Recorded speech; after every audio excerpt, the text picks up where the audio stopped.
Namaste, this is Prashant here, your strategy consultant, astrologer, and life coach back on my channel Ahamevyaham. In this episode, I'm going to discuss something about predictions beyond 2023, specifically mundane predictions. Those who follow me know that I don't indulge in mundane predictions, but I've made this video with a specific purpose, so stay with me.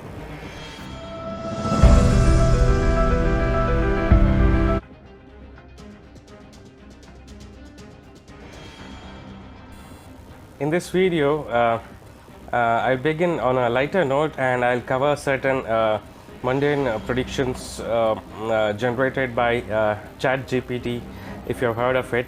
It's a language based AI tool, and then I'll cover something about why I abhor sensational predictions. Then we'll cover a bit on Panchanga calculation, or the calculation of time as per Vedic Astrology or the Ephemeris. Then we'll go on further to do an analysis of the Purusha, that is about Kaliyuga. And finally, I'll cover the conclusion, followed by a gentle reminder. Let's begin with the ChatGPT predictions. I typed in just two queries. First, I asked it to compile a list of predictions about the world and World War III, and the second was more specific about the predictions related to India in the 21st century. Have a look at it.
As you've just seen, it doled out a statutory kind of a disclaimer saying that astrological calculations and psychic predictions are highly subjective, probably unreliable, and stuff like that. And then it went on to mention a few things about what Nostradamus has said about Baba Vanga, etc.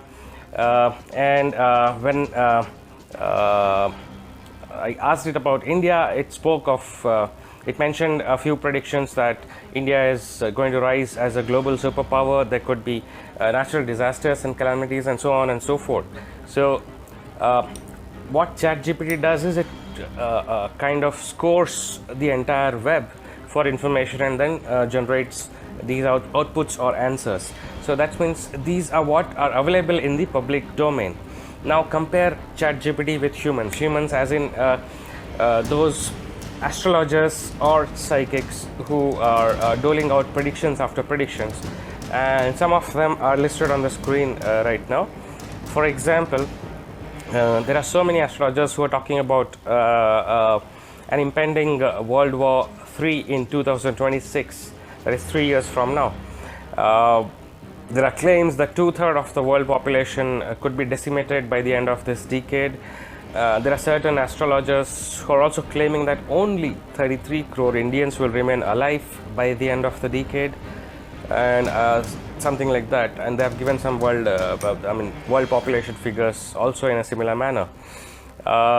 There could be a series of natural calamities during this decade. Coastal cities of India would be submerged. India will be attacked by a consortium of 13 nations. There could be a massive war that will occur in several parts of Odisha. And last but not the least, there's a band of people who are talking that Kalki avatar would appear in 2025 and Kaliyuga is ending by the next decade.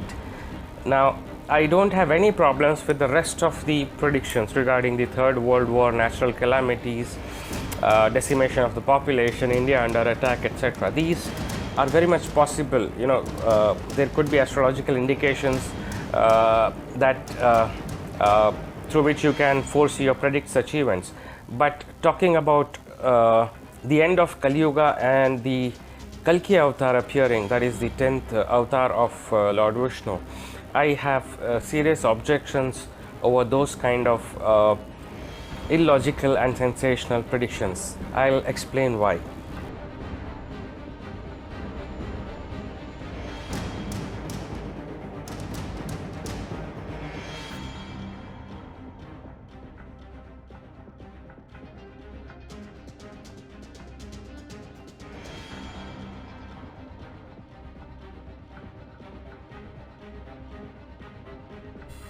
I sincerely abhor sensational predictions.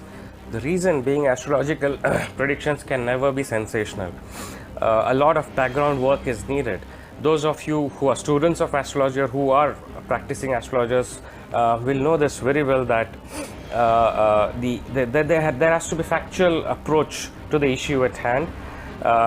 You have to have error-free data to begin with the analysis. That is your the data on which you form your chart, whether it is a birth chart or a muhurta chart, Varshfal or anything, any kind of chart, Patrika or Kundli, your date, time and place of birth, that is of place of birth or the event, the time of the event, it has to be accurate. Otherwise, your predictions can go very much wrong.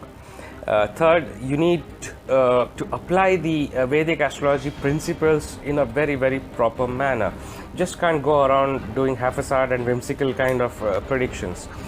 Over and above this, the place, time, situation and propensity must be accounted for. For example, as they say, Desh, Kal, Paristhiti. You have to consider all of these factors before doling out a prediction.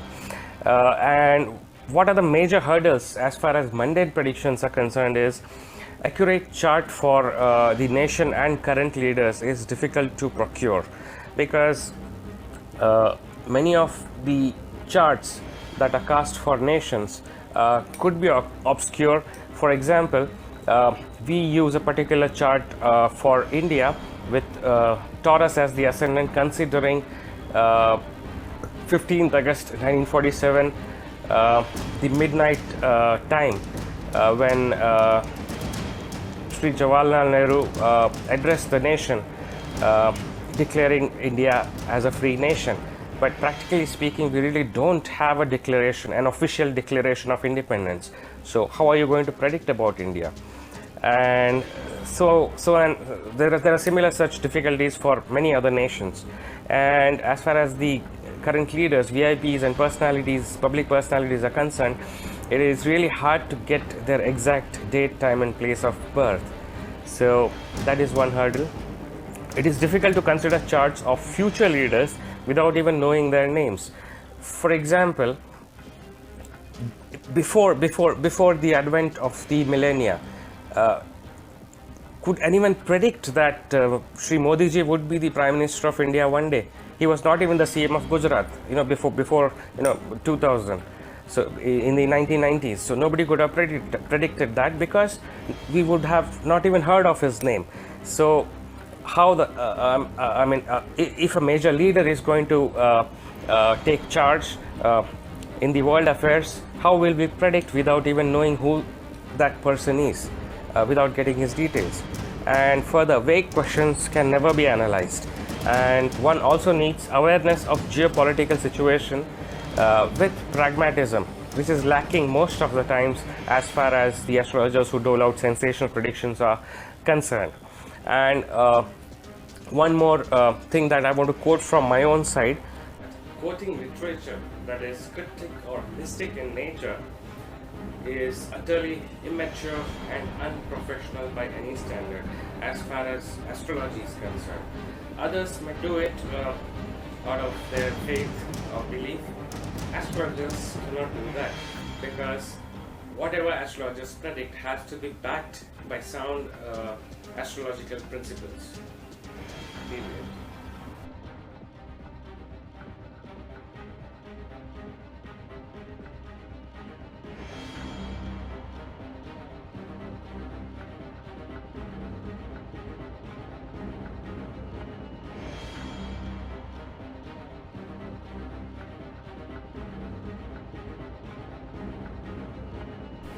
Let us have a look at the Vedic Panchanga or the Ephemeris. Our Panchanga gives an accurate description of the current time. Those of you who are practicing Hindus, you definitely have a Panchanga at your home. If you open the initial few pages, it gives you the description of the current year, the Samvatsara, etc. Now, what is this based on? As per Surya Siddhanta and various other Vedic texts, the measurement of time on this planet of existence, that is Earth, is different from the other planes of existence. Say, for example, the other Devatas, Yakshas, including the creator of this entire universe, that is Brahma. So everything is measured from Brahma's point of view or perspective. So accordingly, without getting into the technical details, let me just specify whatever is mentioned in the current year's Panchanga, that currently 50 years of Brahma have elapsed, and this is the first day of the 51st year of the Dvitiya Varaha. This Brahma's day, that is Kalpa, is named as Shvet Varaha Kalpa. Within this day, 6 Manvantaras have already elapsed, and this is the 7th Manvantara, named as Vaivasvata Manvantara.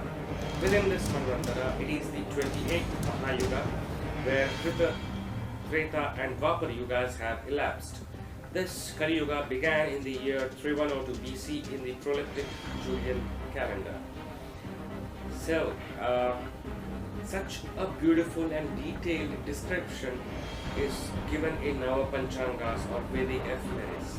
So now, when they have given this particular calculation of the 4 yugas, most of you would have heard that Kaliyuga has a span of 4,32,000 years, and obviously Dwapara twice, Treta double of that, and Satyuga double of that.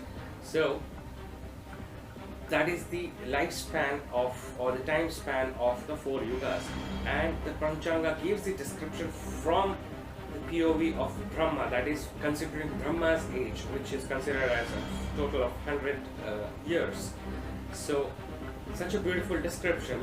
I have tried to present it visually in those kind of the bars, the vertical and horizontal bars that you can see on the screen.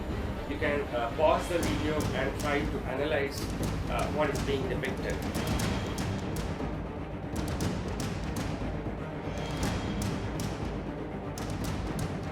For those interested, I have listed out further calculations in terms of human years or earth years, that time elapsed since the current Brahma has taken over the task of creation can be calculated as 4,32,000 into 10 into 1000 into 2, which comes to about 8.64 billion years, which is basically 2 kalpas. One Brahma's 1 day is 1 kalpa and 1 night is another kalpa, so 2 kalpas. Now let's take this 8.64 into 109 into 30 into 12, which gives us 3.1104 trillion years. That is equivalent to 1 year of Brahma. So 3.1104 into 1012 into 50 gives us 155.52 trillion years. That comprises 50 years of Brahma. Accordingly, if we go further, we get 6 into 71 into 4,32,000 plus 7 into 1.728 into 106, which gives us 1.852 billion years have elapsed in first 6 Manvantaras and Sandikalas in the current Kalpa. 27 into 4 lakh 32,000 equals 116.64 million years elapsed in the first 27 Mahayugas of the current Kaliyuga.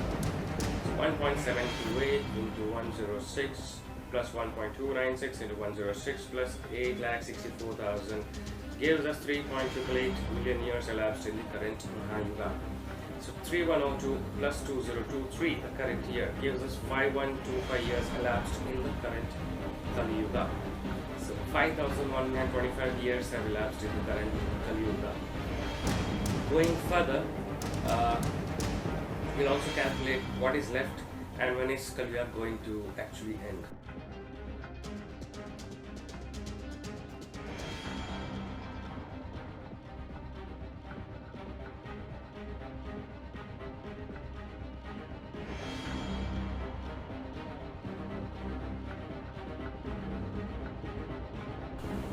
So the total time elapsed since current Brahma is equivalent of 155.52 into 1012 into 1.973 into 109 plus 1.00012053302, which gives us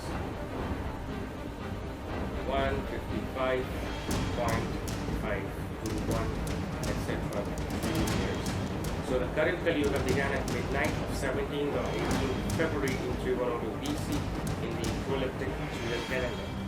As per the information above, about Yuga periods, only 5,125 years have passed out of 4,32,000 years of the current Kaliyuga, and hence 4,26,875 years are left to complete this 28th Kaliyuga in this Manvantara.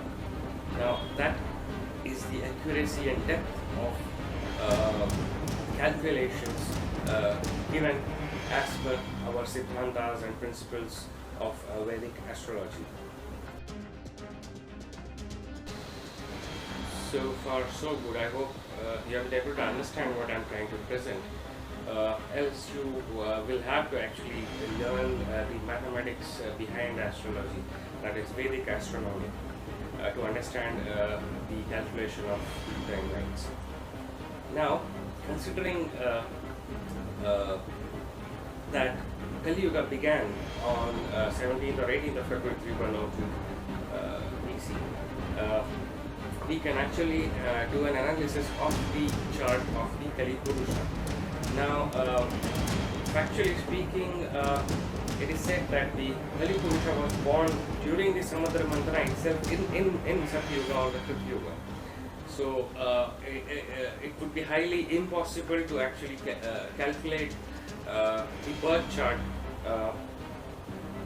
of the actual birth of the Kali Purusha in Satyuga. So what we can do is we can take the commencement time of Kaliyuga, put out a chart of it, and then try to analyze the future of Kali Purusha.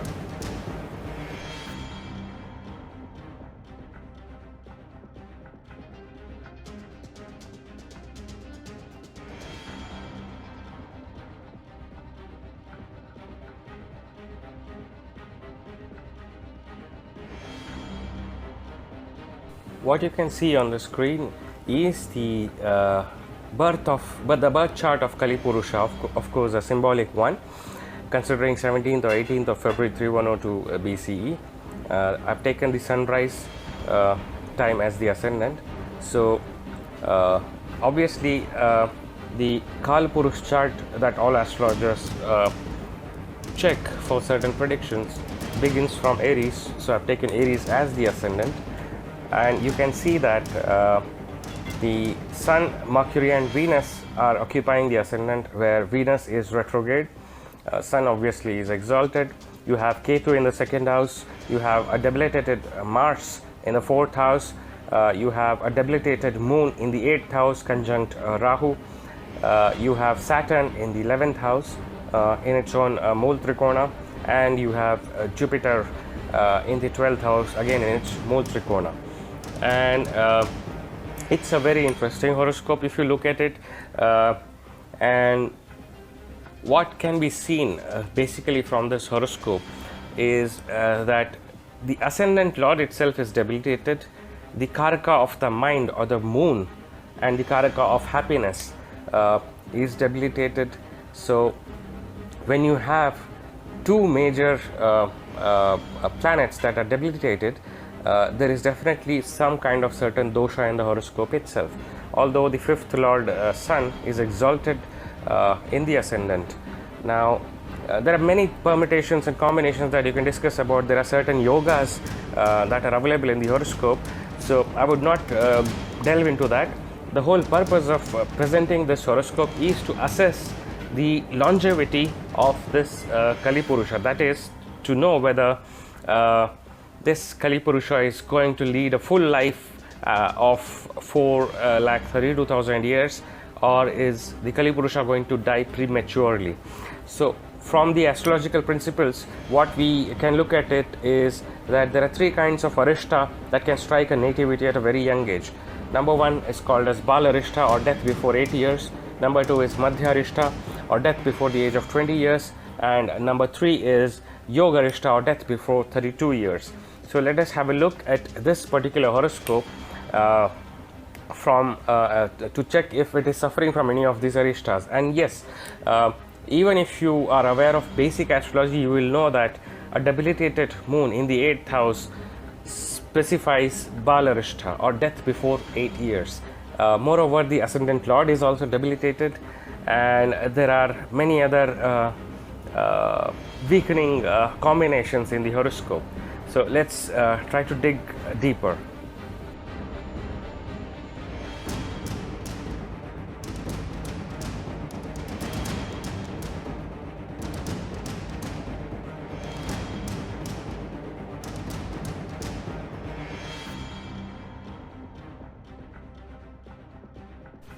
Let's take a deeper look at the Kali Purusha's horoscope. So you have the Rashi, the Navamsha, the Ashtamsha, and the Shashtiyamsha. And apart from the Arishta yogas, you can also see that the horoscope contains certain good yogas or Raj yogas like Ushi Yoga, Nipuni Yoga, Adi Yoga, Pasha Yoga, Shankha Yoga, Vimla Yoga, Raj Yogas, etc. So I'm not going to describe how each of those yogas are formed. You can refer to the traditional or classical texts of Vedic astrology to understand that. So when so many good yogas are present, these yogas also promote longevity. So on one hand you have the Balarishta yoga, on the other hand you have certain Raj yogas and other yogas that promote longevity. So it's kind of a 50-50 situation over here. And if you look at the strength of the ascendant lord in the natal horoscope, in the Rashi chart, it itself is debilitated, and there is no cancellation of debilitation that is happening. And in the Navamsha, it is conjunct Saturn in the house of Aquarius. And when you have a look at Ashtamsha, again Mars occupies its enemy Venus's sign, that is Libra.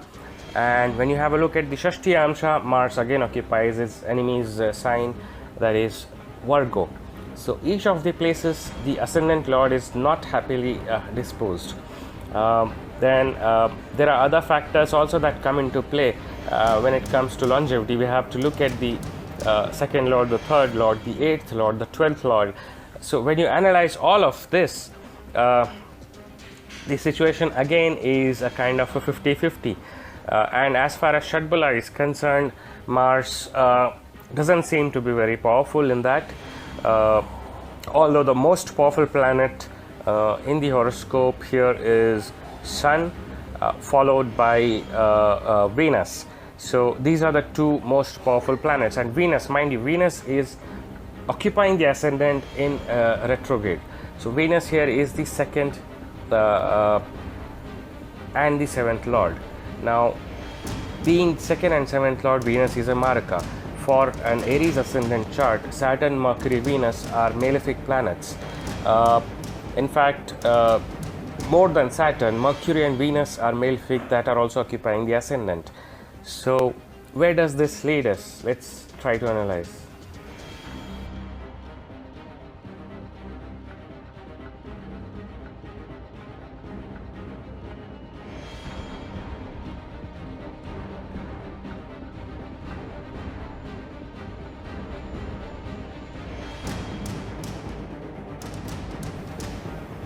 Now, let us give the benefit of doubt to the doomsdayers that in the worst case scenario, that is, if Balarishta Yoga prevails, then considering 100 years as Purnayu and 8 years as Alpayu, we'll get the following. That is, Purnayu is of Kaliyuga would be 4,32,000 years, and 8% of that would be Alpayu, that is 34,560 years. Now, as mentioned earlier, only 5,125 years of Kaliyuga have passed. So even if the Balarishta Yoga is active, it could extend the life of Kaliyuga until 34,560 years. All the Balarishta Yoga says death before 8 years, so it could be any time before 8 years, so it could be even right now, as the doomsdayers are saying. So how do we assess this? So to begin with, let us think of something like an extended dasha calculation, because what we have at our disposal is the most popular dasha, which is the Vimshottari dasha, which has a cycle of 120 years, which is twice that of the Samvatsara cycle, which is of 60 years. So taking Vimshottari dasha cycle, during the birth or the commencement of the Kaliyuga, we had Jupiter, Rahu, Venus, Rahu Dasha at birth. That is the Jupiter Mahadasha, Rahu Antardasha, and then the sub dashas have been mentioned here.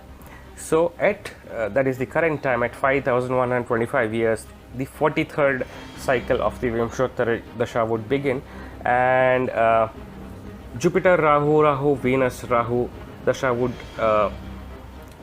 commence again. Now 85 years have passed in the current cycle, and now it is Mars, Mercury, Venus, Mercury, Jupiter Dasha commencing since February 2023.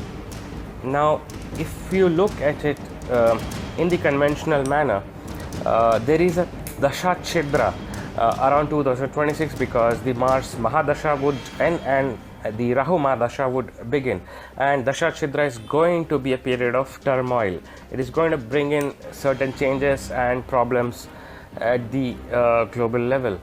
And if you go further, there would be under Rahu Mahadasha, Jupiter Antardasha would run from 2028 to 2031, which would actually be a period of awakening of the masses, because Jupiter being in the 12th house in Meena Rashi in its own Mool Trikona. So there would be certain kind of spiritual awakening during this period. That is what I can see. Even if I consider the Balarishta Yoga and apply the Vimshottari Dasha, this is the most that I can see. A small Dasha Chidra which could even trigger a third world war and a lot of natural disasters and calamities, because we can see Mars is debilitated in the 4th house, so there could be lots of earthquakes and tsunamis, because 4th house also represents Patala, and the awakening that follows after that. That is the most I can see as far as astrology is concerned.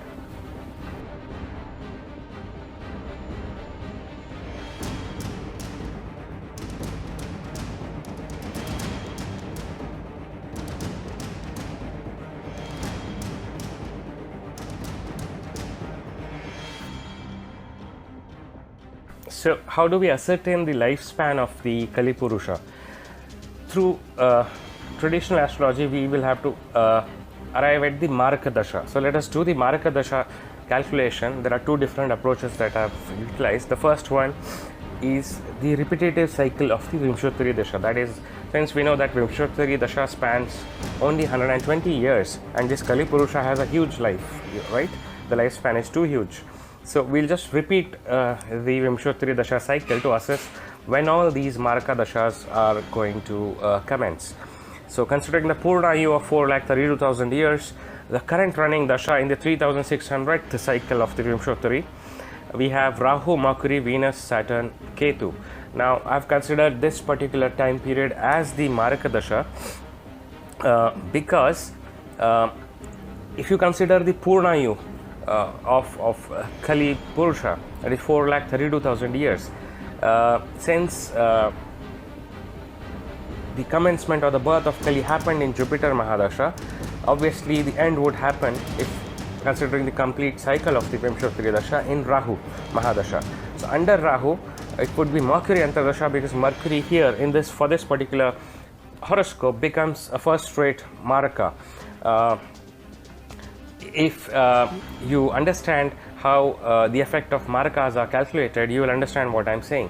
So considering lots of other factors, I have gone down to the fifth level of the dasha or the bhukti. So I have frozen Rahu, Mahadasha, Mercury, Antardasha, and then the sub periods of Venus, Saturn, Ketu as the specific Maraka period for this Kali Purusha.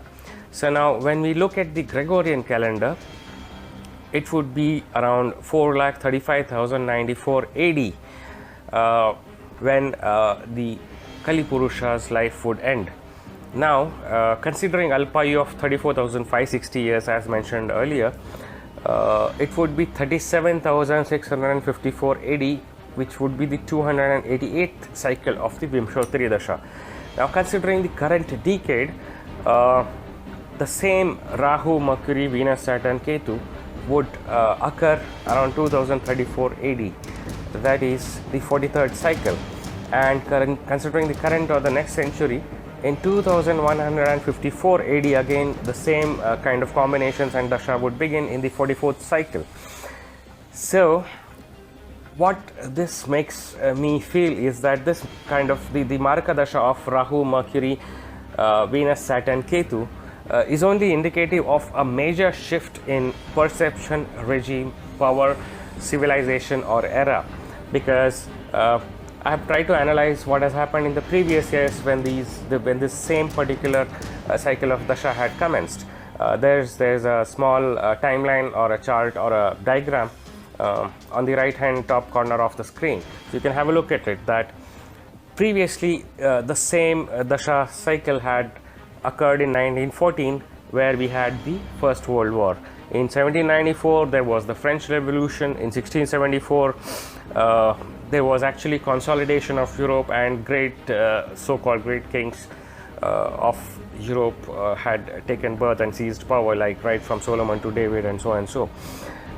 In 1554 it was the Mughal occupation in India that was kind of at its peak, and in around 1434 it was the expansion of the Mongol Empire. The Mongol Empire was at its peak at that time. Similarly, in 234 it was Persia versus Rome. The Persian armies were decimating Rome like hell at that time. Going a bit further, around in 966 BCE, there were kings like David and Solomon of Israel. Then in India, back in India, we had the dynasties of Cholas, Chalukyas, Kadamba, Tomar, Gurjar, Rashtrakutas, etc. So that was actually the last of the civilization that was prospering in India around 966 BC. So post that, the Indian civilization and culture started deteriorating. And in 2990 BCE, we obviously had the Kurus, the Gandharvas and the Panchalas still ruling parts of India and the world after the apocalyptic Mahabharata. That was the real world war. The Mahabharata was the real world war, not the World War I and World War II that we have seen so far.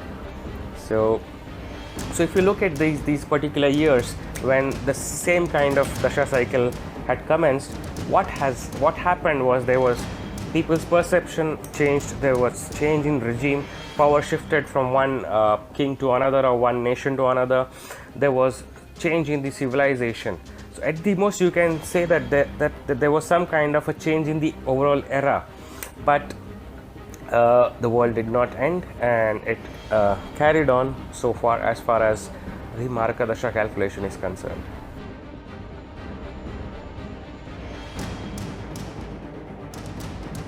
Let's have a relook at the Maraka Dasha calculation using the second approach, that is expansion. So where we try to expand the 120 year cycle of the Vimshottari Dasha to fit into the lifespan of Kali Purusha, that is 4,32,000 years. So we know now that the Maraka Dasha would be Rahu, Mercury, Venus, Saturn, Ketu. So this would actually occur if we stretch the cycle in 4,03,200 AD.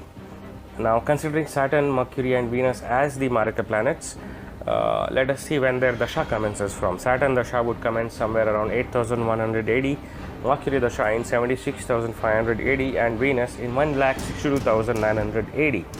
So now current Dasha is that of Jupiter, Rahu, Venus.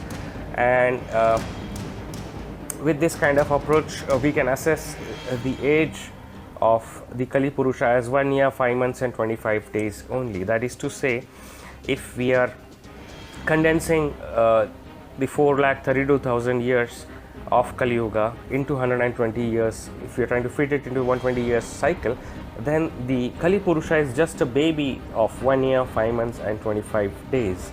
And yes, I mean, look at what kind of havoc this baby has done so far. But when you look at this with this kind of approach, if you try to assess the Maraka Dasha, what you can see is there's no very long-term major shift in perception, regime, power, civilization or era currently. So now again, the verdict is kind of split into 50-50. With the first approach, we could see that yes, it goes towards the Balarishta Yoga. Yes, that the Maraka Dasha can bring in some kind of change or cause even the death of the Kali Purusha. With this kind of approach, you can see that there is no such thing going to happen. So what's the verdict? I would still stick to the sound and time-tested principles of Vedic astrology. And what I would say is that the Kali Yuga is not going to end, no matter what anybody says. And yes, there can be a major shift in the era, the power, the control, the regime, the way the civilization is heading. There can be major disasters, there could be a world war.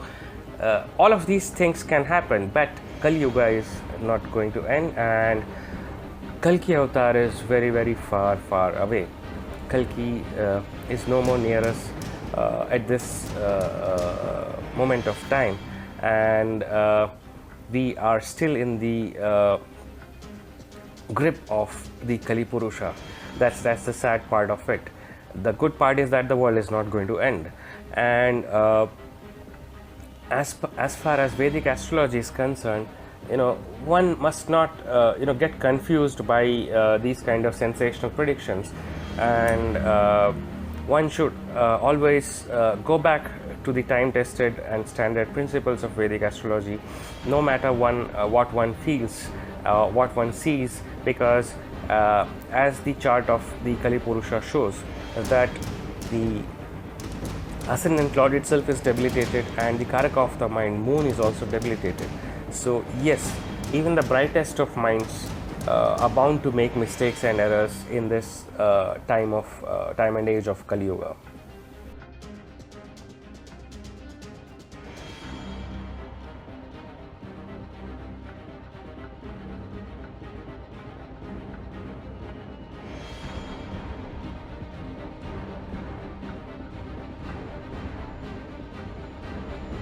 So when we talk about astrology and astrologers, I would want to mention that if a particular doctor doesn't diagnose your disease or the cause of the disease properly, we don't blame medical science per se. We only say that the doctor was not good enough.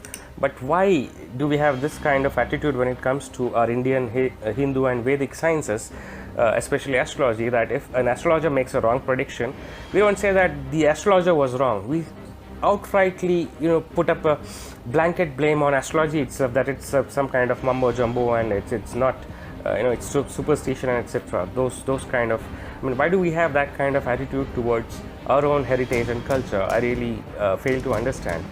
So as far as coming back to the topic, Jyotisha is a Vedanga that has been time tested again and again, hence it cannot be dismissed based on preconceived notions. An astrologer can make errors, but astrology cannot. And those who claim to be astrologers and make whimsical and sensational predictions without the backing of sound astrological principles need to check their own horoscopes first to see if they are on the wrong path. And mind you, even I could be wrong. I'm not saying that I'm the one who's right and everybody else is wrong. The thing is, we should avoid making such kind of sensational predictions without sound principles. And giving the benefit of doubt, assuming that such kind of predictions will turn out to be true, are they really helping anyone in any manner? because the whole purpose of astrology and the motive of the astrologer should be to help the client or the general public, at large in general. So how are they helping anyone by making such kind of sensational predictions? They should ask this question to themselves. And I would like to remind them that फलानि ग्रहचारेण सूचयन्ति मनीषिणः को वक्तः तारतम्यस्य तमेकं वेदसं विना, meaning future can be indicated to some extent by those versed in Jyotisha. Only the creator Brahma can say with certainty what will definitely happen. So let me conclude this with etadapi gamishyasi.